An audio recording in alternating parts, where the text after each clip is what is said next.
रामायण की मुख्य कथा के अनुसार हनुमान जी और बाली के बीच कोई सीधा या निर्णायक युद्ध नहीं हुआ था जिसमें एक ने दूसरे को हराया हो। हालांकि कुछ लोक कथाओं और अन्य धार्मिक ग्रंथों में उनके बीच टकराव का उल्लेख मिलता है, लेकिन इसका परिणाम युद्ध नहीं था, बल्कि बाली के अहंकार का अंत और हनुमान जी की शक्ति का प्रदर्शन था।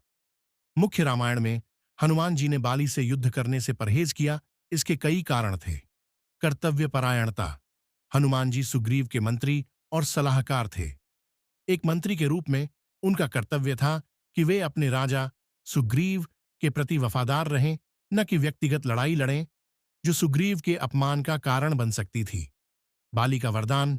बाली को भगवान शिव का एक वरदान प्राप्त था जिसके अनुसार जो भी योद्धा सीधे युद्ध में उसके सामने आता, उसकी आधी शक्ति बाली में समाहित हो जाती थी।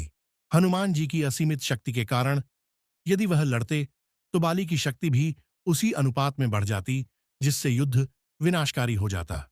भगवान राम की भूमिका। हनुमान जी जानते थे कि बाली का वध भगवान विष्णु के अवतार श्री राम के हाथों ही होना निश्चित है, ताकि धर्म की स्थापना हो सके।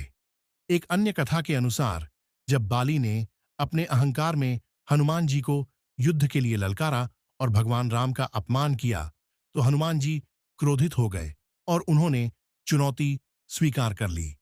जब वे युद्ध के लिए जाने लगे तो भगवान ब्रह्मा ने हस्तक्षेप किया और हनुमान जी से अपनी शक्ति का केवल 10वां हिस्सा ही ले जाने का अनुरोध किया। युद्ध में जब हनुमान जी की आधी शक्ति बाली में समाहित हुई तो बाली का शरीर उस असीम ऊर्जा को सहन नहीं कर सका और वह मूर्छित हो गया।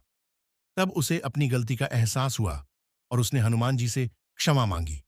अंततः बाली का वध भगवान राम ने उस समय किया जब वह सुग्रीव से युद्ध कर रहा था, क्योंकि राम ने बाली को धोखे से मारा था, एक पेड़ के पीछे छिपकर, ताकि वरदान का प्रभाव उस पर न पड़े और सुग्रीव को उसका राज्य वापस मिल सके।